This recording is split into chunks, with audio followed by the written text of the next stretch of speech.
This is Seattle's Morning News. Let's get an update on the crow killings that have been happening in Mountlake Terrace. Pat Lowe is a commander with the Mountlake Terrace Police Department. When did this first come to your attention, just to give people the background here? Well, right in early 2021, starting in January and February, we started receiving calls about some dead crows just throughout the Mountlake Terrace community. So probably early February. Okay, and to be clear, were these crows being shot with bullets or pellets or BBs or what? When we first started receiving the reports, it was just dead crows, and we weren't sure how they were being killed. But now I saw you had video of this red truck with the driver apparently killing a crow. Is this the person that we're talking about? Yes, that's correct. So you know who it is. You have not filed charges yet, though? Yeah, we know who he is, and we have not filed charges because we're still, it's still an ongoing investigation, and we still have a little bit of evidence to process. Mm-hmm. So we're also working pretty closely with the Department of Fish and Wildlife and looking at angles on their ideas on what they have as well. So still ongoing. Okay, well, now I know there's a crow hunting season. I know there are a lot of people who hate the crows because they go after crops and they eat duck eggs and all the rest of that stuff. But I don't believe that under any circumstances you can go around shooting birds in a residential neighborhood, right? Yeah, that's correct. There is a crow season, and this incident didn't happen during any crow season. There's also the act of depredation where, if a crows are going after crops or so on and so forth, but none of this really applies to Mountlake Terrace. It's pretty obvious that this guy just appears not to like crows, and he's going around and shooting many, many of them throughout the community. So have you talked to him? Our lead investigator, once we determined who he was, we got some pretty good tips based on the video, and people got his license plate after they saw this particular truck in the area during these crow killings. We ended up trying to contact our suspect and had several conversations with him. However, during these conversations, he kept being vague and putting off dates and times that he originally agreed to meet. So he was kind of playing coy with us and didn't really want us to look at his truck. I see. So did you ever get to look at the truck?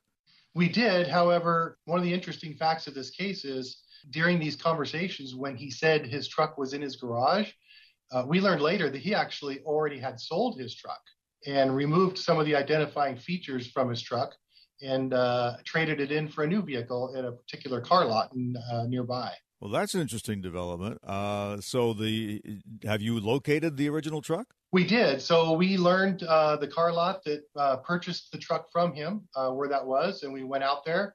Fortunately, the dealership still owned that truck, mm-hmm. and so they gave us consent to search it. And during that search, we found evidence of various pellets, 22 shell casings, and some other things that would lead us to believe that this person definitely is someone who was shooting crows. Also, he had removed a couple of the identifying features, such as the canopy, some mud flaps, and some other things off of the vehicle before he traded it in. And the evidence clearly states that he removed those, to try to avoid detection. So I see. So that's interesting. By selling the truck, he made it a lot easier for you to search it, didn't he? He did. He made it much easier, yes. Interesting. So, and you mentioned there were 22 caliber shell casings. That's a little disturbing because that can hurt somebody. It is. So one of the things we're still trying to determine, is still under investigation, is, what type of firearm he's using. And that's what's pretty scary because if in fact he is using a 22 caliber in a neighborhood, and the video is out there, a lot of people have probably seen it. You can see that there's houses and cars driving by, and people walking around. And that's deadly to the community members. And we got to get this guy to stop doing that, which he, at least in our neighborhood, the crow killings have definitely stopped since this started hitting the media. So I see. So and that's probably not a coincidence that the stopping of the crow killings coincided with your investigation of this guy. So crow's a pretty small target. I realize 22 caliber is a pretty small bullet, but I mean, it's one thing if you're shooting a crow on the ground. It's quite another if you're like shooting at them in trees. So what kind of crow, I mean, where was he targeting these crows? So he's targeting them all over. And I guess I want to reiterate that we're not saying that he was using a 22 caliber. Uh-huh. I think it's likely it could be a high caliber pellet type weapon or a 22. We're not really committing to what he's using. But mm-hmm. as far as the accuracy and the size of these crows, I've seen some videos where he's shot them from when they're standing on the ground. I've seen videos of he's shot them when they're standing on a power line from some distance. So